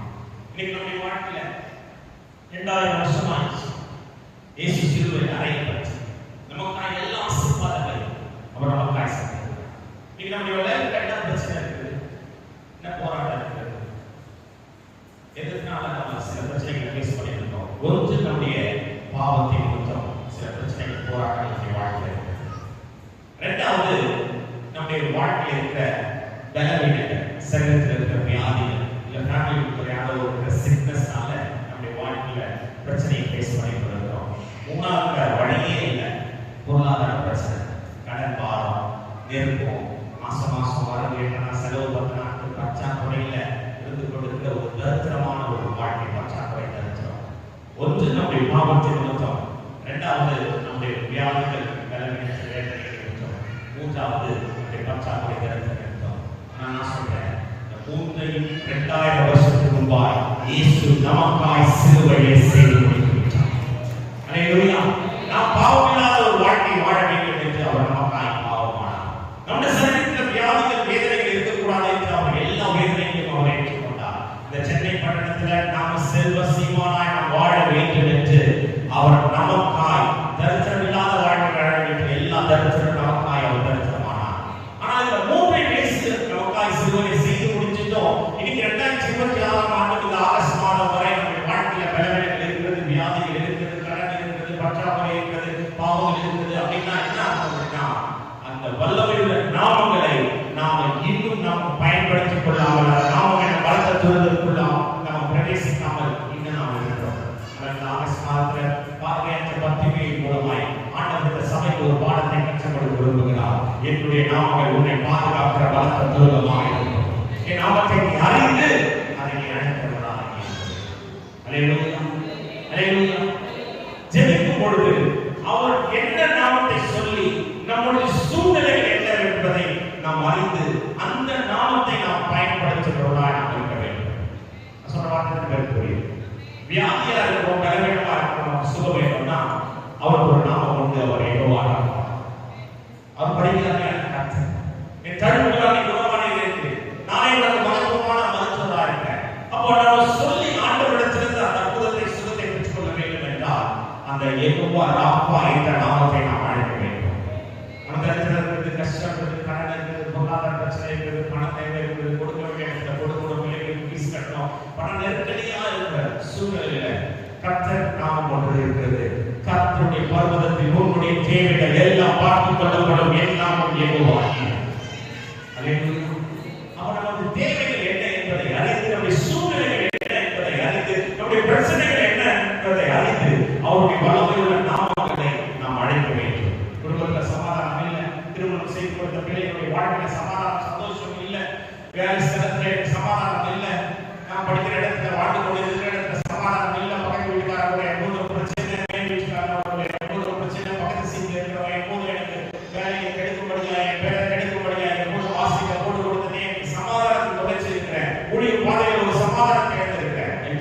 வேண்டிய ஒரு நாமம், அவருடைய நாமம் உண்டு. அது வல்லமையுள்ள நாமம். அது யெகோவா சாவே. அல்லேலூயா. நம்ம என்ன பண்றோம்? எப்போதும் போல ரட்சிக்கப்பட்டு 20 வருஷம் ஆயிடுச்சு, அபிஷேகப்பட்டு 5 வருஷம் ஆயிடுச்சு, இன்னும் அதே பழைய ஜெபம், இன்னும் அதே சண்டே ஸ்கூல் ஜெபம், இன்னும் நம்ம ஜெபித்துக் கொண்டிருக்கிறோம். ஏன் நம்முடைய வாழ்க்கையில இன்னும் ஒரு திருப்பு முனைகள், பிரேக் த்ரூஸ் வரல, இன்னும் அற்புதங்கள் நடைபெறவில்லை, அடைக்கப்பட்ட வாசல்கள் திறக்கப்படவில்லை, அற்புதங்கள் நம்முடைய கருத்தில் கிடைக்கவில்லை, கர்த்தர் வைத்திருக்கிற வாக்குத்தத்தங்களை நாம் சுதந்திரித்துக் கொள்ள முடியும், தேவன் வைத்திருக்கிற நன்மைகளை நாம் அனுபவிக்க முடியாமல் இருக்கிறது காரணம் என்றால் அவருடைய நாமங்களை நாம் இன்னும் பரிபூர்ணமாய் அறிந்து கொள்ளவில்லை. ஆனால் பார்வையற்று சாலை ஓரத்தில் பிச்சை எடுத்துக் கொண்டிருக்கிற பத்திரிகை, ஆனால் அவன் அழைக்கிறான், உரைக்கிறவர் தாவீதின் குமாரன், அவர் உலகத்தின் இரட்சகர், இன்று எனக்கு ரட்சிப்பை கொடுத்தவரால் கூடும் என்பதை அவன் அறிந்தேன். அவன் அழைக்கிறான் தாவீதின் குமாரன். அல்லேலூயா. அவர் தாவீதின் குமாரனே என்று இறங்கும் என்று கூப்பிட தொடங்கினான். அவன் பேசாமல் இருக்கும்படி அநேகர் அவனை அதற்றினார். யார் அதற்றினாங்க? அநேகர். அப்படின்னா இதுவரை அவனுக்கு சாப்பாடு கொடுத்தவங்க, இதுவரை அவனுக்கு உதவிக்கு அவனுக்கு ஹெல்ப் பண்ணவங்க, இதுவரை அவன் கையை நீட்டி யாரிடத்தில் உதவி பெற்றுக் கொண்டிருந்தானோ அவர்கள் சொல்றாங்க, கொஞ்சம் நீ வாயை கூட கொஞ்சம் பேசாம இரு. அப்படின்னா என்ன அர்த்தம்? இயேசுவை கூப்பிடுறத கொஞ்சம் நிறுத்து, உன் ஜெபத்தை கொஞ்சம் நிறுத்து. யார் சொல்றாங்க? இதுவரை நம்ம யாரிடத்திலிருந்து உதவி பெற்றோமோ, இதுவரை நமக்கு யார் போஷித்தாங்களோ, யார் நமக்கு 10 ரூபாய் கொடுத்தாங்களோ, யார் நமக்கு பழைய சாப்பாடு கொடுத்தாங்களோ, யார் நமக்கு பழைய துணியை கொடுத்து நம்ம காப்பாற்றினாங்களோ அவர்கள் சொல்றாங்க, அவனை அதற்றினாங்க. ஒருவேளை நம்ம இதுவரை உதவி செஞ்சவங்க, ஆபீஸ்ல உனக்கு இன்கிரிமெண்ட் போட்ட ஒரு பாஸ், இதுவரை உனக்கு உதவி செய்தவங்க உறவினர்கள், இதுவரை உனக்கு உதவி செய்த அரசியல்வாதிகள், உங்க தெருவில் இருக்கிற கவுன்சிலர், உங்களுக்கு உதவி செய்தவங்க, இதுவரை அவங்க நிறைய உதவி பெற்றுக் கொடுத்தோம், அவங்க தான் எனக்கு பாதுகாத்தாங்க, அவங்க தான் எனக்கு வேலை வாங்கி கொடுத்தாங்க, அவங்க தான் எனக்கு அட்மிஷன் வாங்கி கொடுத்தாங்க, அவங்க தான் எனக்கு ஃபீஸ் கட்டினாங்க, அவங்க தான் வீட்டுக்கு உதவுனாங்க. இதுவரை உதவினவர்கள் நீ இயேசுவை கூப்பிடாதபடி, ஜெபிக்காதபடி, தடை செய்யப்படியாய் உன்னை அதற்றினா, ஒருவேளை நாம என்ன சொல்றோம்? நம்முடைய ஜெபத்தை கொஞ்சம் அப்படியே மூட்டை கட்டி வச்சுக்குமா தெரியல. ஆனால் பத்திமேயோ அவன் இன்னும் அதிகமாக இயேசுவை கூப்பிடான். அல்லேலூயா. அப்படின்னா என்ன அர்த்தம்? உங்கள் ஜெபத்துக்கு தடை வரும் பொழுது, நீ ஜெபிக்க கூடாது என்று உனக்கு உதவி செய்தவர்களே உனக்கு எதிர்த்து நிற்கும் பொழுது, நான் அவர்களுக்கு செவி சாய்க்க மாட்டேன், நான் இன்னும் அதிகமாக இயேசுவை கூப்பிட ஆரம்பிப்பேன். என் வாசு சொன்னாலும் என் ஜெபத்தை நிறுத்த மாட்டேன், என் உறவினர் சொன்னாலும் என் ஜெபத்தை நிறுத்த மாட்டேன், என்னை ஆளுகிற தலைவர்கள் சொன்னாலும் இந்த தேசத்தில் ஜெபிக்க கூடாது என்று சத்தம் வந்தாலும் நான் என் சத்தத்தை, என் ஜெபத்தை இன்னும் அதிகமாய் உயர்த்துவேன். நான் இன்னும் அதிகமாய் நான் ஜெபிப்பேன். அல்லேலூயா. என் ஜெப நேரங்கள் இனி அதிகரிக்கப்படும். இதுவரை நான் 6 மணிக்கு எழுந்து நான் ஜெபித்தேனா, இனி நான் 5 மணிக்கு நான் எழுந்து நான் ஜெபிக்க போறேன். இதுவரை நான் 5 அதிகாரங்கள் வரை வாசித்தேனா, இனி நான் 10 அதிகாரங்கள் வாசிப்பேன். இதுவரை இயேசுவோடு கூட நடந்த நேரங்களை வாழ்க்கை அதிகரிக்கணும், இயேசுவோடு கூட சஞ்சரிக்கிற நேரங்களை வாழ்க்கை அதிகரிக்கணும். எனக்கு கொடுக்கப்பட்ட நண்பர் சபையில வந்து ஊழியம் செய்வது, என் மேய்ப்பன் கொடுக்கிற வார்த்தையை கீழ்ப்படிந்து என்னோடு கூட இந்த சபையை இணைத்துக் கொள்கிற நேரங்கள் அதிகரிக்க வேண்டும். அல்லேலூயா. இதுவரை கூப்பிடுறத பார்க்கிறோம், நான் இன்னும் அதிகமாக இயேசுவை கூப்பிட போறேன். அல்லேலூயா. அவன் அதற்றினாங்க. ஆனாலும் அவன் இன்னும் அவனோ தாவீது குமாரனே இருக்கிறது என்று முன்னிலும், அப்படின்னா ஜூலை மாசத்தை பார்க்கிறோம், இந்த ஆகஸ்ட் மாதம் அதிகமாக தெரிஞ்சுக்கணும். ஜூலை மாதத்தில் நீங்கள் ஆண்டவரை துதித்ததை பார்க்கிறோம், இந்த ஆகஸ்ட் மாதம் இன்னும் அதிகமாக இயேசுவை துதிக்க போறீங்க. ஆலயத்துக்கு ஏதோ நீங்க வந்தது போல மாற்றம் அல்ல, இன்னும் என்னென்ன ஊழியர்கள், என்னென்ன ஆராதனைகள் நடக்கிறதோ எல்லா ஆராதனைகளும் வந்து நான் கலந்து கொள்கிறேன். சொல்றேன், அவன் இன்னும் அதிகமாக கூப்பிட்டான். எவ்வளவு தூரம், எவ்வளவு அதிகம் தெரியுமா? அந்த அளவு போது இயேசு தன் அருகில் வந்து நிற்கும் வரை அவன் கூப்பினான். அப்படின்னா என்ன அர்த்தம் தெரியுமா? நான் சொன்னேன், இயேசு கடைசியாக எரிகோவுக்கு கடந்து போகிறார். எங்க போறாருன்னா எருசலேமுக்கு போறார். எருசலேமுக்கு போயிட்டு எருசலேமை தோட்டத்துக்கு போயிட்டு கல்வாரிக்கு போயிட்டு சிலுவையில போயிட்டு மறித்து அடக்கம் பண்ண போகிற ஒரு இடம். இயேசு பிதாவின் சின்னத்தை எல்லாத்தையும் அறிந்திருக்கிறார். போற இடம் திரும்ப வர போறதில்லை. இனி இதுதான் கடைசி இல்ல, திரும்பி வருவான்னு தெரியாது. நினைக்கும் முதலமைச்சர் கடைசி படம் பார்த்து அதெல்லாம் அழுது பார்க்கிற வீடியோல அவங்க என்ன கேட்டாங்க, ஐயோ இனிமேல் அவரை என்ன பார்க்கிறோம். இப்போ இயேசுக்கு ஒரு கஷ்டம், ஐயோ பிதாவின் சித்தத்தை நிறைவேற்றும். நான் என்ன வழியை நான் தாங்கிக் கொள்ள முடியும்? எதற்கு முதல் வாரம் என் கண்ணத்தில் அறைய போறான், என் முகத்துல காரை உமிழ போறான், என்னுடைய சிரசுல முற்கிரீடம் சுட்டப்பட போகிறது. சிலுவையில அந்த உச்சி வெயில ஒட்டு துணி இல்லாமல் நான் சிலுவையில நான் போக போகிறேன். இவ்விழாவை குத்த போறான், என்னை பரியாசம் பண்ண போறாங்க, அடிக்க போறாங்க, யாரும் சுமக்க முடியாத பாரமான சிலுவையில இயேசுவின் சுமக்க போகிறேன் என்று பெரிய ஒரு காரியத்துல என்னுடைய பிதாவின் முகம் மறைக்கப்பட போகிறது. எல்லா வேதனையோடு கூட அவர் இணைந்து ஒரு கிடந்து இயேசுவுக்கு போகிறார். அப்படின்னா எவ்வளவு முக்கியமான வேலையில அவர் போய் கொண்டிருக்கும் பொழுது அவரை நிற்கும்படியாய் பக்திவேல் ஜெபம் ஏறெடுக்கப்பட்டது. அல்லேலூயா. இன்னைக்கு நம்முடைய ஆண்டவர் அந்த சராசரியை மாற்றிக் கொண்டிருக்கிறார். 7 கண்டங்களில் அவர் ஆண்டு கொண்டிருக்கிறார். அவர் அத்தனை நட்சத்திரங்களை தரையில் கையில் ஏற்றிக் கொண்டு இயேசுதான் சொல்ல வைக்கிறார். பூமியில் இயேசுதான் செய்ய வைக்கிறார் காரியங்களை. அவர் கொஞ்சம் என்ன செஞ்சாலும் இந்த உலகம் சின்ன பின்னமாகிடும். அப்படிப்பட்டதான முக்கியமான வேலையை கர்த்தர் செய்து கொண்டிருந்தாலும் இந்த கோட்டூர் பகுதியில் இருந்து நீங்கள் கூப்பிடி வச்சோம் அவரை இந்த கோட்டூர் பகுதியில் வந்து நிற்கும்படியாக ஜெபங்களால் ஜெபங்களால். அல்லேலூயா. ஆண்டவருக்கு எத்தனை முக்கியமான வேலையா இருந்தாலும் அவரை அருகிலே வந்து நிற்கும்படியாக என் ஜெபத்தை கேட்கும்படியாக என் ஜெபங்கள் மாற வேண்டும். ஆண்டவர் வரவே இல்லை. டெய்லியும் ஜெபிக்கிறோம். என்ன ஜெபிக்கிறோம்? சாப்பாடுக்கு ஜெபிக்கிறோம், பிரயாணத்துக்கு ஜெபிக்கிறோம், எக்ஸாம் வந்தா ஜெபிக்கிறோம், உடம்பு சரியாகனா சித்தானா ஜெபம் என்று நம்முடைய தேவைகளுக்காக நம்ம ஜெபித்தாலும் அந்த ஜெபங்கள் நம்ம வீட்டு கூரையே தாண்டுதான் சில நேரத்தில் இல்லை. ஆனால் கார்த்திகேய அவனுடைய ஜெபம் இதுவரை உதவினவங்க. ஒருவேளை இந்த பிளான் கொஞ்சம் ஃபெயிலியர் ஆனாலும் திரும்ப எந்த முகத்தோடு இவங்க கிட்ட போயிட்டு நான் காசு கேட்பேன், உதவி கேட்பேன். அன்னைக்கு நம்ம அவங்க பேச்சை கேட்டு சொன்னேன், அவங்க அச்சையும் நம்ம கேட்காம போயிட்டுனேன் என்று எந்த ஒரு காரியமும் அவனுடைய சிந்தனை இல்லை. ஏனென்றால் அவனுடைய சிந்தனையில் இருந்த ஒரே காரியம் என்னவென்றால் இந்த நாளில் என்னுடைய அடையாளம் மாறப் போகிறது என்பதை அவன் திட்டம் புரியுமா. இனி நான் இவனுக்கு கிட்ட போயிட்டு நான் இன்னைக்கு நான் உதவி கேட்க போறேன், இனி நான் இவங்க கிட்ட போய் கையெழுத்த போவதில்லை, இனி இந்த எளிய விதியை நான் பிச்சை எடுக்க போவதில்லை. என் அடையாளம், என் சூழ்நிலை, என் காரியங்கள் எல்லாம் மாறப் போகிறது. ஏனென்றால் நான் அழைத்திருக்கிறவர், நான் கூப்பிடுகிறவர், நான் விண்ணப்பிக்கிறவர், அவர் ஒட்டுமொத்த உலகத்தை பற்றிய தாவீதின் குமாரன். அவர் வந்துட்டாய் சூழ்நிலை மாறும், அவர் வந்துட்டாய் வாழ்க்கை மாறும், அவர் வந்துட்டாய் நிலைமை மாறும், அவர் வந்துட்டாய் வியாதிகள் மாறும், அவர் வந்துட்டாய் தரிசனம் மாறும் என்பதை அறிந்திருக்கிறார். இயேசு அவன் கூப்புகளை கேட்டு அவன் அருகிலே வந்து நின்றார். ராமன் சொல்லிட்டார், ஆஸ்மானோக்கள் ஜெபங்கள் அப்படிப்பட்ட ஜெபங்களாக இருக்க போகிறது. இயேசு வந்து உங்கள் அருகிலே நிற்கும்படியால் ஜெபங்கள் வல்லமையுள்ள ஜெபங்களாக, அர்த்தமுள்ள ஜெபங்களாக, அவர் நாமம் என்ன என்பதை அறிந்த ஜெபங்களாக உங்கள் ஜெபங்கள் மாறப்படுகிறது. ஆமென் சொல்லிடுவோம். அல்லேலூயா. அவர் இயேசு என்று அவனை அழைத்து வர சொன்னார். அவர்கள் அந்த குருடனை அழைத்து திடற்கொள், எழுந்து உன்னை அழைக்கிறார் என்றார். இயேசு சொல்றாரு, ஒருத்தர் கூப்பிட்டு அவனை கொஞ்சம் தூக்கிட்டு வாங்க, இங்க ஒரு கூட்டம் இருக்குது, அவனை தூக்கிட்டு வாங்க. அப்போ இயேசு சொல்றதுக்கு இவங்க என்ன பண்ணிருக்கோம், அப்போ அவங்க கூப்பிடுறாரு, பிரதிமை ஐயா கூப்பிடுறாரு வாங்க அப்படின்னு சொல்லியிருக்கோம். ஆனா இவங்க சொல்றாங்க திடற்கொள், எழுந்து. புரியுது ஒரு ஆமென் பண்ண சொல்லுங்க. அதுதான் சுவிசேஷம். ராமன் சொல்லுங்க. அல்லேலூயா. உலக பிரகாரமா சொல்லுவாங்க, அப்படியே நீ கொஞ்சம் வீட்டுக்கு கொஞ்சம் சேர்த்து போடு, இல்லை நீயும் கொஞ்சம் அப்படியே சேர்த்து சொல்றது போல. இயேசு நமக்கு ஒரு வேதத்தை கொடுத்திருக்கிறார், சத்தியத்தை கொடுத்திருக்கிறார், கர்த்தரை ஆராதிப்பதை அறிந்திருக்கிறார். ஆனால் அந்த குருடனுக்கு அப்படின்னா உலகத்துக்கு புரியும்படியாய் அந்த காரியத்தை இயேசு அழைக்கிறார் என்று சொன்ன மாற்ற முடியாது. நீ திடற்கொள், நீ எழுந்து என்று அவர்களை பலப்படுத்துகிற வார்த்தைகளோடு கூட நாம் சுவிசேஷத்தின் விதைகளை நாம் விதைக்க வேண்டும்.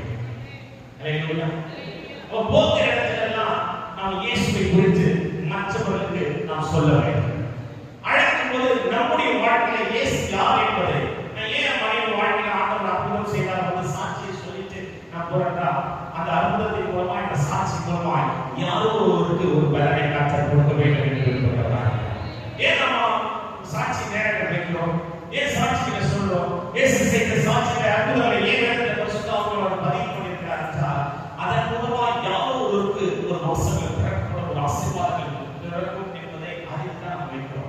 இப்போ இவர்கள் என்ன பண்றாங்க, நீ ஜெனரேட் பண்ணு, வெறும் வா கூப்பிட எஸ்எம்எஸ்ல கம்பாஸ் அப்படின்னா இல்ல, நீ ஜெனரேட் பண்ணு, நீ எழுது, உன் வாழ்க்கை மாற போகுது, உன்னை அழைக்கிறவர் உன் வாழ்க்கையை மாற்றுகிறவர் உன்னை அழைக்கிறார் என்பதை அவர் அறிகிறார்.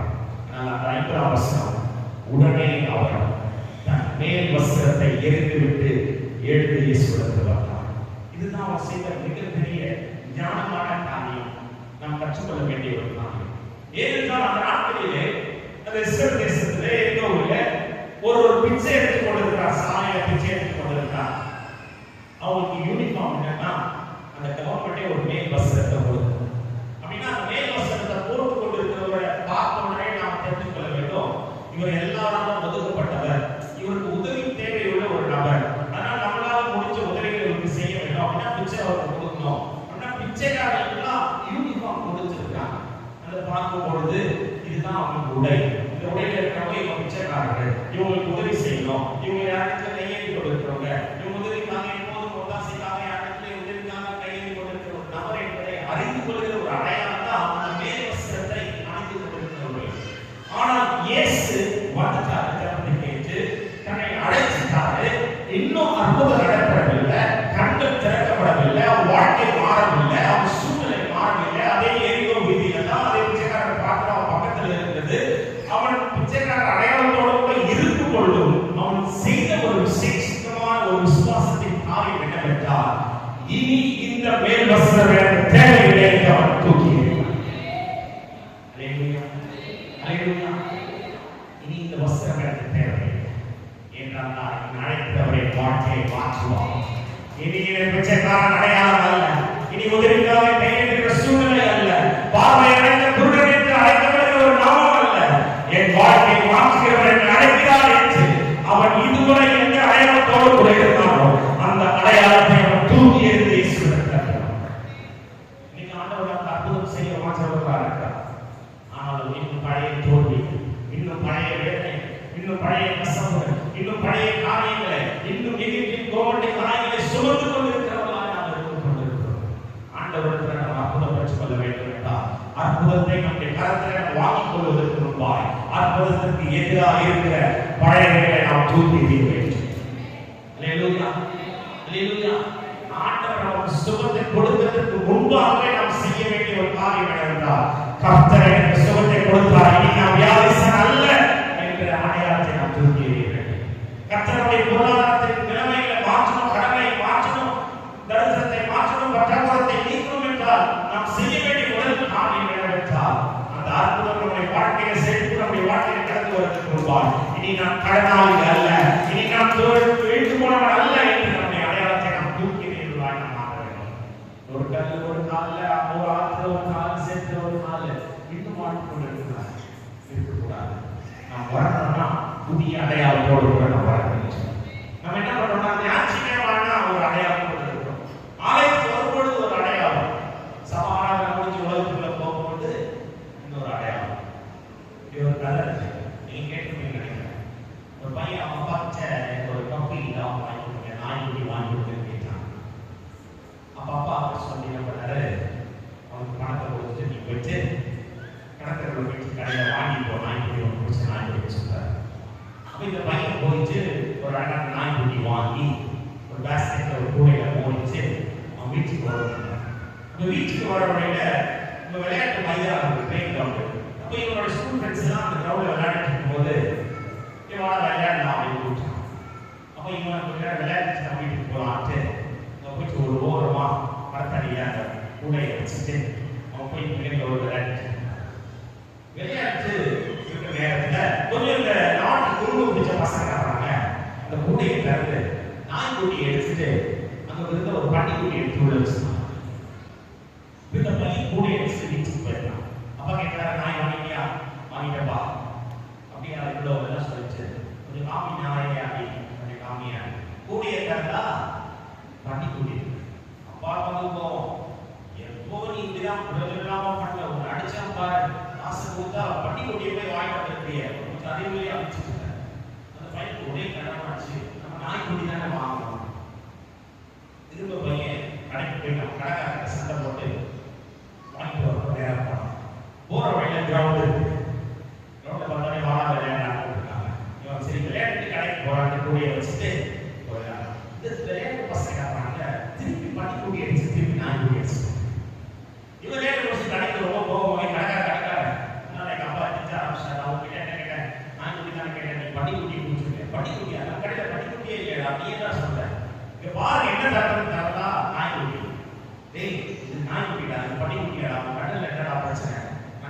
தான் கொடுக்குறேன். பையனுக்கு ரொம்ப குழப்பம்.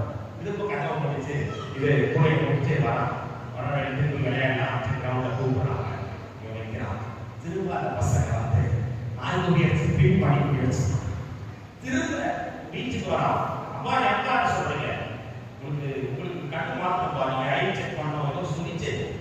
அவர் கரெக்டா புரிஞ்சுக்கிறாங்க. நாய்க்குடி வாரமா நாய்க்குடி தரதான் கூடையில மறுபடியும் மாட்டிக்குடியா.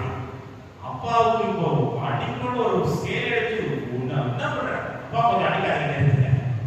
உங்க பிரச்சனை இல்லை, இது நானும் பிரச்சனை இல்லை, இது கணக்கான பிரச்சனை கிடையாது. கூட கூட இருக்குல்ல, இதனுடைய பிரச்சனை தான். இது வீட்டுக்கு வந்தா பனிக்குடியா இருக்குது, கடை போனா நாய்க்குடியா மாறிடுது. இதுதான் பிரச்சனை. இன்னைக்கு ஞாயிற்றுக்கிழமான கொஞ்சம் பேர் நாய்க்குடியா இருக்கும். மீது நாள் என்ன இருக்கும்?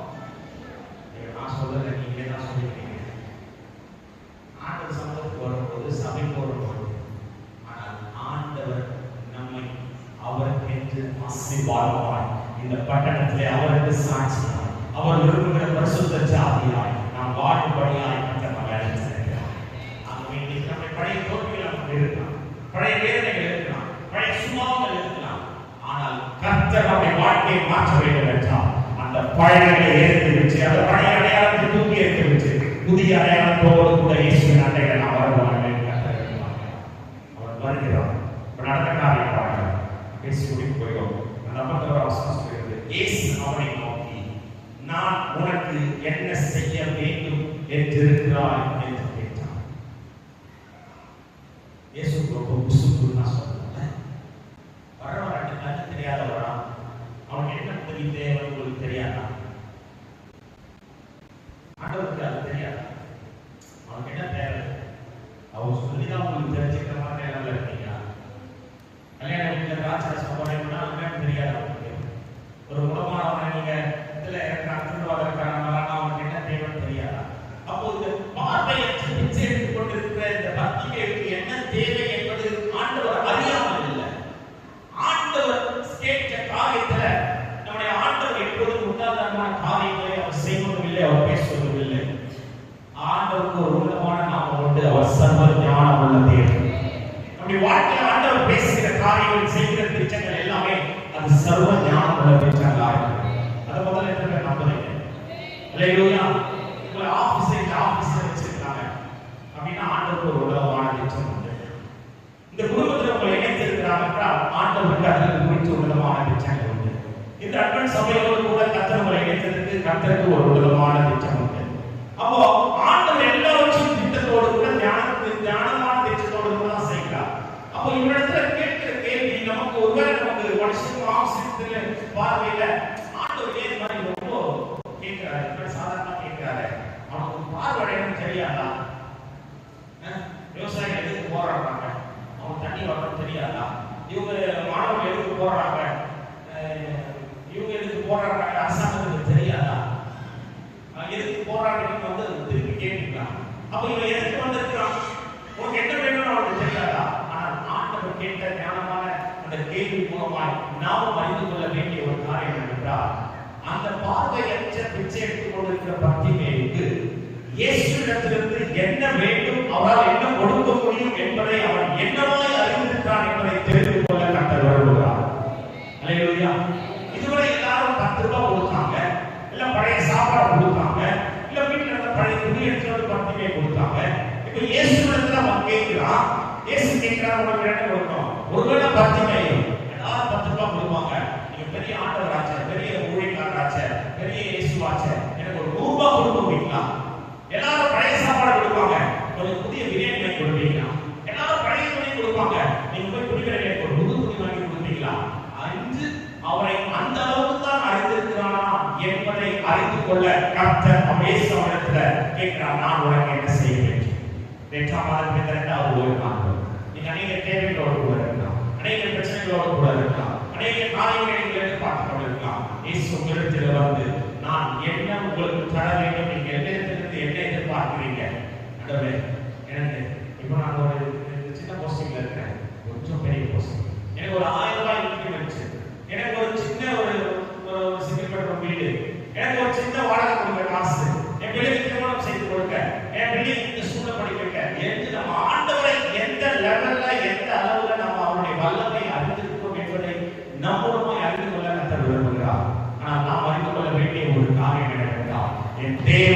கூடாத காரியம் ஒன்றும் இல்லை.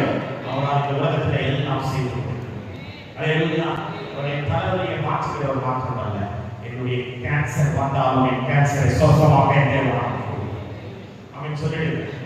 அவனை பார்த்து கேட்கிறான், நான் என்ன செய்யணும், என்னிடத்தில் நீ என்ன எதிர்பார்க்கிறான், நான் அவன் என்ன செய்ய வேண்டும். அதற்கு அந்த குருடன் சொல்றான், நான் பார்வை அடைய வேண்டும். அப்படின்னா பத்திரிகை அறிந்திருக்கிற ஒரு வெளிப்பாடு காரியம் நடந்தார். பிறகு குருடனாய் இருக்கிற என்னுடைய பார்வை அடைந்த இந்த குருடை இயேசுவால் மாற்ற முடியும் என்பதை அவன் கண்டார். இன்னைக்கு நம்ம இயேசுவை என்னவா அறிந்திருக்கிறோம், கர்த்தரை என்னவா அறிந்திருக்கிறோம். ஆண்டவர் என்னுடைய வாழ்க்கையில இருக்கிற பிரச்சனைகள் எல்லாவற்றையும் தேவனால் தீர்க்க முடியும். இதற்கு விசுவாசிக்கிறீங்க? அல்லேலூயா. நான் இப்படியா சொல்றேன், தேவனால் தீர்க்க முடியாத எந்த பிரச்சனையும் நம்முடைய வாழ்க்கையில இல்லை. சொல்ற வார்த்தை புரியுது. கத்தவராக சொல்லுங்க. அப்படின்னா நீங்கள் சந்தித்துக் கொண்டிருக்கிற பிரச்சனை, நீங்கள் சுமந்து கொண்டிருக்கிற நோக்கங்கள், உங்களுக்கு இருக்கிற எதிர்க்கிற போராட்டங்கள் எதுவா இருந்தாலும் என் தேவனால் அதை மாற்ற முடியும். அதை நாம் விசுவாசிக்க வேண்டும். அவன் கேட்கும் பொழுது அதை நாம் சொல்ல வேண்டும். அல்லேலூயா, அல்லேலூயா. அவன் சொல்லுகிறான், நான் பார்வை அடைய வேண்டும். இயேசு பார்வையை குருடனை சொஸ்தமாக்கி அநேக அற்புதங்களை நாம் வேதத்தில் வாசிக்கும் பொழுதோ ஆண்டவர் ஒரு இடத்துல அவர் வச்சு பொழுது அதை தண்ணீரை பூசி அந்த மண்ணை பூசி சொஸ்தமாக தொட்டு சொஸ்தமாக அநேக அற்புதங்களை அவர் செய்திருக்கிறார். அவர் செய்த அற்புதங்களை பதிவிடாமல் அநேக அற்புதங்கள் இருந்த பொழுதும் ஆண்டவருக்கு ஒரு டெக்னிக்கை, ஒரு புதிய முறையை சொல்றார்கள் என்றால், இயேசு அவனை நோக்கி, நீ போகலாம், உன் விசுவாசம் உன்னை ரட்சித்தது. அல்லேலூயா, அல்லேலூயா. அப்போ பர்த்திமேயுக்கு பார்வை அடைய செய்த அந்த அற்புதம் எதனால் அவன் பெற்றுக்கொண்டான் என்றால், இயேசுவின் வல்லமை ஒரு புறம் இருந்தாலும் இயேசுவால் செய்ய முடியும் என்று அவன் விசுவாசித்த விசுவாசம் அவன் வாழ்க்கையை மாற்றியது, அவன் சூழலை மாற்றியது, அவன் வியாதியை மாற்றியது, அவன் குருடை மாற்றியது. இன்றும் இயேசுவை விசுவாசித்தார், தேவ மகிமையை காண்பார். இன்று கர்த்தரை நீ விசுவாசித்தார், உன் குடும்பத்தில் அற்புதம் காண்பார். கர்த்தர் அப்படியாய் செய்ய இன்றும் அவர் உண்மை உண்டாகிறார். உடனே அவன் பார்வையானார். நல்ல கரங்களை அது மட்டுமே பார்வையை செய்வார். இந்த எவைகளெல்லாம் நம்முடைய வாழ்க்கையில் குருடாக இருக்கிறதோ, எவைகளெல்லாம் அடைக்கப்பட்டு இருக்கிறதோ, எவைகளெல்லாம் அற்புதங்களுக்காக காத்துக் கொண்டிருக்கிறதோ, அவர்களை கர்த்தர் இந்த நாளிலே நம்முடைய வாழ்க்கையை செய்ய அவர் வல்லமையுள்ளவராக இருக்கிறார். அவர் பார்வை அடைந்த உடனே அவன் திரும்ப போயிட்டு பிச்சை எடுக்காம உட்கார்ல அவன் செய்த காரியம், அவன் இயேசுவை பின்தொடர்ந்தான். இயேசுக்கு சாட்சியா இருக்கிறான். இயேசு பின்பாய் போய் இயேசு பார்வை குருடனா இருந்தவனை பார்வையடை செய்தார் என்று இயேசுக்கு சாட்சியாக உலகத்தில் இயேசுவை பின்தொடர்ந்தான். இன்னைக்கு ஆண்டவர் அநேக அற்புதங்களை நம்முடைய வாழ்க்கையில் செய்திருக்கிறார். அநேக தேவைகளை கர்த்தர் சந்தித்திருக்கிறார். அநேக சாட்சிகளை நம்முடைய வாழ்க்கையில் ஆண்டவர் உருவாக்கி இருக்கிறார். எதற்கு என்றால் இயேசுவை பின்தொடர்ந்து இயேசுக்கு சாட்சியார், இயேசுவை அறியாத ஜனங்களுக்கு நாம் சாட்சியார் இருக்க வேண்டும். அல்லேலூயா. அந்த பார்வையற்ற இந்த பர்த்திமேயுவின் அடையாளத்தை மாற்றி பார்த்திமேயுவுக்கு பார்வை அடைய செய்து அவன் விசுவாசத்தை வளர்த்துக்க பண்ணி அவன் ஜெபத்தை கேட்டு அவன் வாழ்க்கையை அற்புதம் செய்தவர். இந்த ஆகஸ்ட் மாதம் 2வது ஓய்வு நாள் திருச்சபையில வந்து உங்கள் வாழ்க்கையிலோ உங்கள் விசுவாசத்தை ஏற்றபடி உங்கள் வாழ்க்கையில உங்கள் அற்புதங்களை கர்த்தர் உங்கள் கரத்திலே கொடுத்து அவர் மாற்றுகிறார். பர்த்திமேயு வாழ்க்கையின் அடையாளத்தை மாற்றுகிறார். நாசரேத்தின் அடையாளத்தை மாற்றுகிறார். என்னுடைய அடையாளத்தை மாற்ற வல்லமையுள்ளவர் என்று நாம் விசுவாசிக்க வேண்டும். இனி நம்முடைய ஜெப நேரங்களை அதிகரிக்க வேண்டும். இவ்வளவு நேரம் என்றால் இயேசு நம் அருகிலே வந்து நிற்கும்படியாய் நாம் ஜெபங்கள் மாற வேண்டும். என்னை சுற்றி இருக்கிறவர்கள் ஜெபிக்க கூடாதபடி, என்னுடைய சரீரத்தின் பலவீனங்கள் சோர்வுகளை ஜெபிக்க கூடாதபடி தடை செய்தாலும் அவை எல்லாவற்றையும் தூக்கி எறிந்து நான் இன்னும் அதிகமாக ஜெபிப்பேன் என்று நம்முடைய ஜெபங்கள் நேரங்களை அதிகரிக்கும் பொழுது இயேசு நம் அருகிலே வந்து நம்முடைய தேவையை சந்திக்க ஒரு வல்லமையுள்ளவராக இருக்கிறார். இயேசு இடத்துல செய்ய முடியாத ஒரு காரியமும் இல்லை. அவரால் எல்லா அற்புதங்களையும் நம்முடைய வாழ்க்கையில் செய்ய முடியும். வேதத்தில் எத்தனை அற்புதங்கள் எழுதப்பட்டிருக்கிறதோ அத்தனை அற்புதங்களும் இந்த நாளில் இந்த 2026 நம்முடைய வாழ்க்கையில, நம்முடைய குடும்பங்களில, நம்முடைய பிள்ளைகளுடைய வாழ்க்கையில, நம்முடைய வியாபாரத்தில், நம்முடைய சபையில கர்த்தர் அதே அற்புதத்தை செய்ய அவர் வல்லமையுள்ளவராக இருக்கிறார். கர்த்தர் அப்படிப்பட்ட அற்புதங்களை உங்கள் வாழ்க்கையில் செய்வாராக. உங்கள் விசுவாசங்கள் வர்த்திக்கப்படட்டும், உங்கள் ஜெபங்கள் அதிகரிக்கப்படட்டும், உங்கள் புதிய அடையாளங்கள் உருவாகட்டும். கர்த்தர் எடுத்து உங்களை வல்லமையான சாட்சியாய் கர்த்தர் மாற்றுவாராக. அப்படியே நாட்களை மூடி செலுத்துவோம். வாய்களை அவருடைய உன்னதமான நாமத்தை நல்லா உயர்த்த ஆரம்பிக்கும். பரிசுத்த ஆவியானவர் உங்கள் இருதயத்திலே இப்போ உணர்த்துகிற கர்த்தருடைய நாமத்தை நல்லா வாயிலை விரிவாய் திறந்து சத்தத்தை உயர்த்தி எக்காலம் போல அவர் நாமத்தை நல்லா உயர்த்த ஆரம்பிங்க.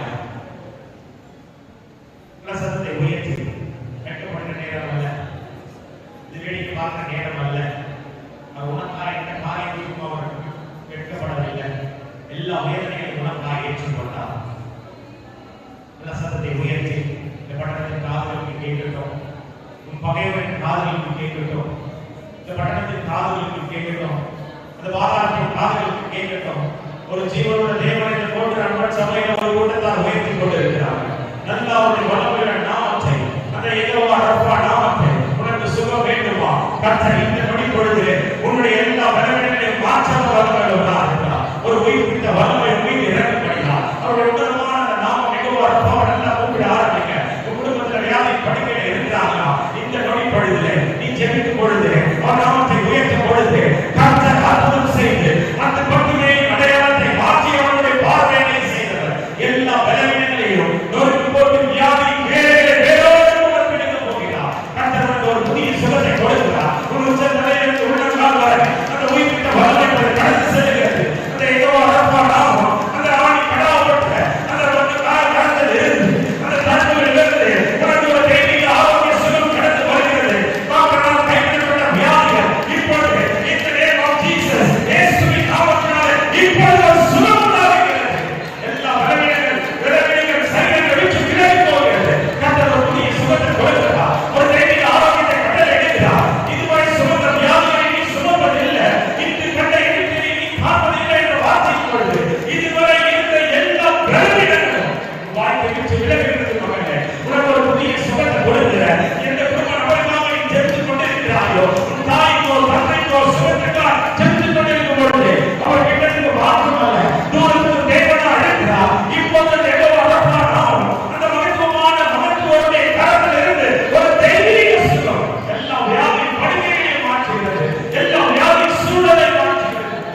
கர்த்தர் சுகத்தை தந்து உன்னை கனப்படுத்தி சாட்சியாய் மாற்றுகிறார். கடந்த 24 நான் ஓடிக்கொண்டு கொண்டிருக்கிறேன். கண்ணீரினால் வனாந்தரத்தின் பாதையில் நான் கடந்து கொண்டிருக்கிறேன்.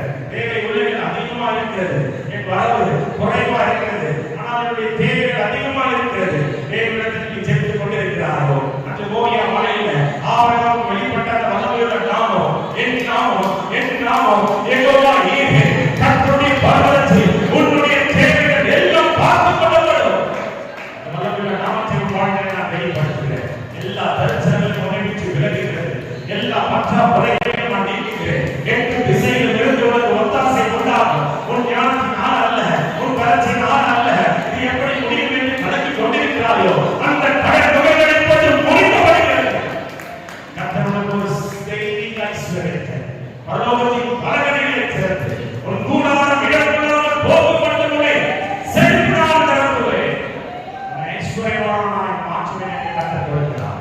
இந்த 7 மாதங்கள் கடன் வாங்குகிற கடனாய் உன் கரம் இருந்திருக்கிறது.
புதிய உயரத்தில் உன்னை நான் ஆசீர்வாதத்தினால உன்னை நான் அலங்கரித்து நான் உன்னை அழகாக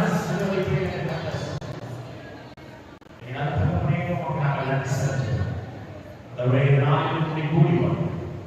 நாமத்தை உயர்த்தி ஆண்டவருடைய வார்த்தை கேட்க உங்களுடைய பிள்ளைகளாக நீங்கள் திருவை செய்து கேட்ட வார்த்தைகள் ஒவ்வொன்றும் பிள்ளைகளுடைய வாழ்க்கையை ஊழியம் செய்வதாக உடைய வார்த்தை வளமையில் அவர்களை அடுத்த கட்ட உயர்வுகளுக்கு அழைத்து செலுத்த வேண்டும் நாங்கள் சொல்கிறோம்.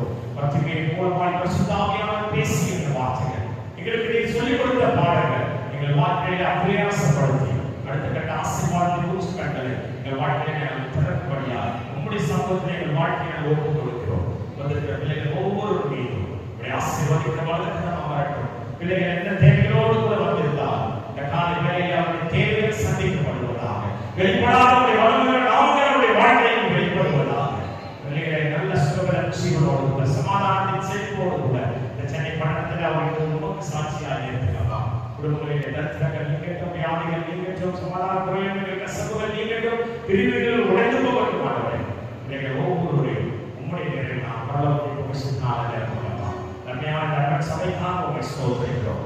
சபை கட்டளை ஆசீர்வதிப்பீராக. சபையை ஆண்டவரை ஊழியர்களை இன்னும் பெருக்கப்படுவீராக.